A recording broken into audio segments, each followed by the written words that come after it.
का स्वागत करती हूँ और आज के लेक्चर में हम डिस्कस करेंगे संविदा के पालन के विषय में। संविदा के पालन से संबंधित ये हमारा पार्ट 2 है। पार्ट 1 पहले ही अपलोड किया जा चुका है, जिसमें हमने डिस्कस किया था संविदा का पालन कौन करेगा और साथ में ऐसी कौन सी संविधाएं होती हैं जिनका पालन हमें करना होता है। और आज के लेक्चर में हम डिस्कस करेंगे संविदा के पालन का समय क्या होता है, स्थान क्या होता है और साथ में ऐसी कौन सी संविधाएं होती हैं जिनका पालन करने की आवश्यकता नहीं होती है।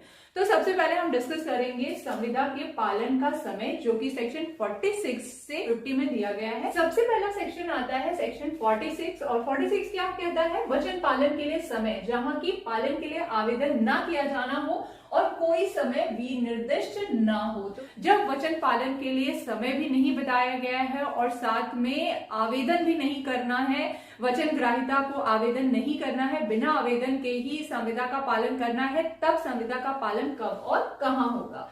जब वचनदाता को अपने वचन का पालन बिना वचन ग्राहिता के आवेदन के करना हो और पालन के लिए समय भी निर्दिष्ट ना हो, तब वचन का पालन युक्ति युक्त समय पर किया जाएगा। जैसा कॉन्ट्रैक्ट होगा उसमें जैसी कंडीशंस होंगी, तो युक्ति युक्त समय के अंदर वचन का पालन किया जाएगा।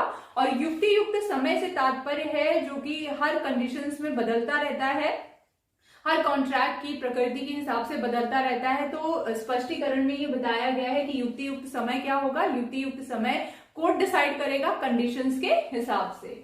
फिर हमारा आता है सेक्शन 47। सेक्शन 47 क्या कहता है? वचन पालन के लिए समय और स्थान के पालन के समय विनिर्दिष्ट हो और आवेदन ना किया जाना हो। जब वचन पालन के लिए समय और स्थान विनिर्दिष्ट हो लेकिन आवेदन ना किया जाना हो, तब कंडीशन क्या होगी, कहाँ पे डिलीवरी होगी और कैसे पालन किया जाएगा? वचन पालन अमुक दिन किया जाना हो और वचनदाता ने वचन ग्राहिता द्वारा आवेदन किए बिना करना मंजूर कर दिया है। वचन का पालन कारोबार के प्रायिक घंटों के दौरान किसी भी समय और किसी भी स्थान पर होगा जो कि कॉन्ट्रैक्ट में वर्णित हो। तो जब वचन पालन के लिए समय और स्थान बता दिया गया है लेकिन वचन ग्राहिता से ये उम्मीद नहीं की गई है कि वो वचन पालन के लिए आग्रह करे या आवेदन दे, तब वचन पालन जो है वो कारोबार के प्रायिक घंटों के अंतर्गत किया जाएगा और ऐसे स्थान पर किया जाएगा जो कि कॉन्ट्रैक्ट में वर्णित होगा। और कारोबार का प्रायिक घंटों से तात्पर्य है कि जैसे कारोबार की ऑफिस टाइमिंग जो है वो सुबह 9 से 4 बजे तक है, तो आपको अपने वचन का पालन 9 से 4 के बीच में ही करना है, उससे पहले और उसके बाद नहीं करना है। फिर हमारा आता है सेक्शन 48। सेक्शन 48 क्या कहता है? अमुक दिन पालन के लिए आवेदन उचित समय और स्थान पर किया जाएगा। जब वचनदाता ने यह भार अपने ऊपर ले लिया है कि बिना आवेदन के पालन करना होगा, तब वचन ग्राहिता का कर्तव्य है कि वचन पालन कार्य के प्रायिक घंटों में उचित समय पर दे।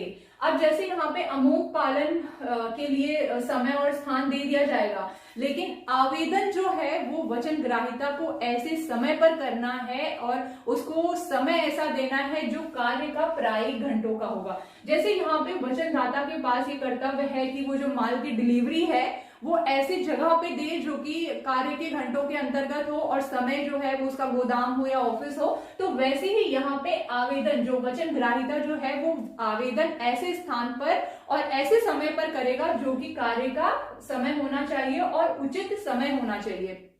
ऐसे टाइम पे आप नहीं बोल सकते या ऐसी जगह माल की डिलीवरी के लिए नहीं बोल सकते हैं जो कि आउट ऑफ रीच हो, जहां पे आसानी से डिलीवर ना किया जा सके। तो वचन ग्राहिता का ये कर्तव्य होता है कि आवेदन जो है, वचन के पालन का आवेदन जो है वो उचित समय और उचित स्थान पर करेगा।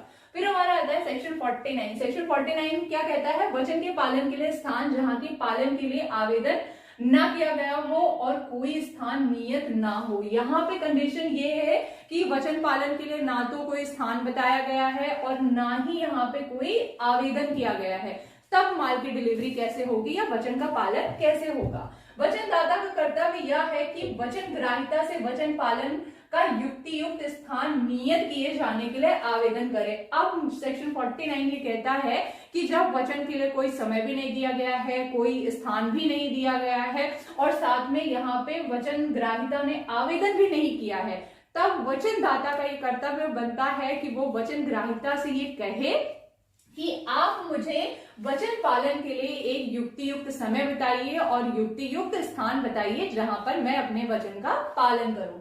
तो यहाँ पे सिर्फ इतना ही कर्तव्य है वचनदाता का कि वो अपने वचन के पालन के लिए आग्रह करे वचन ग्राहिता से कि आप मुझे टाइम और प्लेस बताओ। फिर हमारा आता है सेक्शन 50। सेक्शन 50 क्या कहता है? वचन ग्राहिता द्वारा विहित या मंजूर किए गए प्रकार से समय और समय पर पालन किया जाएगा। तो इसमें सिंपली बस एक चीज यही बोल दी है कि वचन ग्राहिता ने जो प्रकार बताया है, वचनदाता वचन का पालन उस समय, उस स्थान और उस प्रकार से करेगा जो कि कॉन्ट्रैक्ट में वचन ग्राहिता ने बताया है। वचन ग्राहिता बता देगा कि आपको 4 बजे संडे के दिन लखनऊ में माल डिलीवर करना है, तो आपको उसी के अनुसार, उसी समय पर आपको वचन का पालन करना है। वचनदाता को वचन ग्राहिता के अनुसार जो कंडीशंस बताई गई हैं, जो समय बताया गया है, जो प्रकार बताया गया है, उसी तरह आपको वचन का पालन करना है। फिर हमारा आता है वे संविदाएं जिनका पालन नहीं करना होता है, जो कि सेक्शन 62 से 67 में दिया गया है। 62 क्या कहता है? संविदा के नवीकरण, विखंडन और परिवर्तन का प्रभाव।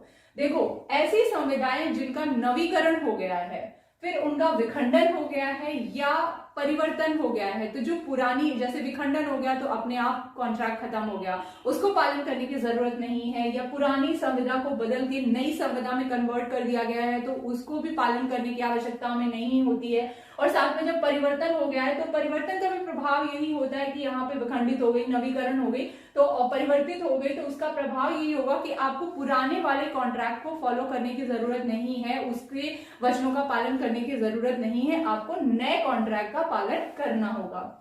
फिर सेक्शन 63 क्या बोलता है? वचन ग्राहिता वचन के पालन से अभिमुक्त या उसका परिहार दे, तब भी उसको पालन करने की आवश्यकता नहीं होती है। जब वचन ग्राहिता वचन के पालन से वचनदाता को अभिमुक्त कर देता है, उसको परिहार दे देता है, उसको छूट दे देता है, या उसको अभिमुक्त कर देता है कि आपको अपने वचनों का पालन करने की आवश्यकता नहीं है, तब भी ऐसी संविदाओं को पालन की आवश्यकता नहीं होती है। पहला तो है कि नवीकरण हो गया, विखंडन हो गया, परिवर्तन हो गया, तो वो पुराने कॉन्ट्रैक्ट को आपको फॉलो करने की जरूरत नहीं है या उसको पालन करने की जरूरत नहीं है। दूसरा, यहाँ पे जब वचन ग्राहिता ने आपको छूट दे दी है, आपको अभिमुक्त कर दिया है आपके वचन पालन से, तब भी आपको वचन का पालन करने की आवश्यकता नहीं है। फिर आता है सेक्शन 64। सेक्शन 64 क्या कहता है? शून्यकरणीय संविदा के विखंडन के परिणाम, जिसके पास ये राइट होता है किसी कॉन्ट्रैक्ट को शून्यकरणीय घोषित कराने का, तो जब कोई कॉन्ट्रैक्ट शून्यकरणीय घोषित हो जाता है तो उसको भी फॉलो करने की आवश्यकता नहीं होती है, उसके वचनों का पालन करने की आवश्यकता नहीं होती है, क्योंकि जब कॉन्ट्रैक्ट शून्यकरणीय घोषित करा दिया गया है तो आपको ऐसे कॉन्ट्रैक्ट को फॉलो करने की जरूरत नहीं है, उसको उसके वचनों का पालन करने की आवश्यकता नहीं पड़ती है। फिर हमारा आता है सेक्शन 64। सेक्शन 64 क्या है? उस व्यक्ति की बाध्यता जिसे शून्य करार के अधीन या उस संविदा के अधीन जो शून्य हो गई हो, फायदा प्राप्त किया गया है तो उसे वापस करना होगा। इसमें सिंपल यही है कि ऐसे कॉन्ट्रैक्ट जो कि शून्य घोषित करा दिए गए हैं, तो अगर जिसने शून्य घोषित कराया है और उसको कोई फायदा हुआ है तो उस फायदे को सामने वाले व्यक्ति को, जिसे लॉस हुआ है, आपको उसे वापस करना होगा। यहाँ पे कौन से कॉन्ट्रैक्ट है जिसको फॉलो नहीं करना है, सेक्शन 65 उसके बारे में नहीं बताता है, ये बताता है कि ऐसे व्यक्ति जिसने शून्य करार से कोई फायदा प्राप्त किया है तो सामने वाले व्यक्ति को उस फायदे को वापस करना है, उस कंडीशन के बारे में बताया गया है। और फिर हमारा आता है सेक्शन 66। सेक्शन 66 क्या कहता है? शून्यकरणीय संविदा के विखंडन की संसूचना या प्रतिसंग्रहण की रीति वही होगी जो रीति प्रस्थापना की होती है। जो प्रोसेस एक प्रपोजल को एक्सेप्ट करने में, रिवॉक करने में होती है, कम्युनिकेशन प्रोसेस जो होती है, वही कम्युनिकेशन प्रोसेस शून्यकरणीय जो संविदाएं होती हैं उनके बारे में भी फॉलो की जाएगी। फिर हमारा आता है सेक्शन 67। सेक्शन 67 कहता है पालन के लिए युक्ति युक्त स्वीकार्य वचनदाता को देने से वचन ग्राहिता की उपेक्षा का प्रभाव। मान लीजिए कि कहीं पे, जैसे यहाँ पे हमने पढ़ा था कि कहीं पे समय डिफाइन नहीं है, कहीं पे आवेदन नहीं करना है, तो इस कंडीशन में यहाँ पे ये बोला गया है कि अगर वचन ग्राहिता वचनदाता के आवेदन करने पर भी युक्तियुक्त समय और युक्तियुक्त स्थान के बारे में नहीं बताता है, तो यहाँ पे वचनदाता को माफी मिलेगी अपालन के लिए। क्योंकि अब वचनदाता ने वचनग्राहिता से ये बोला कि आप मुझे टाइम बताओ, मुझे प्लेस बताओ, कहाँ पे मुझे माल की डिलीवरी करनी है या मुझे मेरे वचन का पालन करना है। तो जब वचनग्राहिता ही उसको युक्तियुक्त समय और टाइम कुछ भी बता नहीं रहा है, तो फिर वो पालन कैसे करेगा। तो जब यहाँ पे पालन नहीं होता है, तो अपालन के लिए वचनदाता को माफी मिलती है, क्योंकि वचनग्राहिता की तरफ से यहाँ पे चूक हुई है। तो आज के लेक्चर में बस इतना ही, मिलते हैं नेक्स्ट लेक्चर में, तब तक के लिए नमस्कार।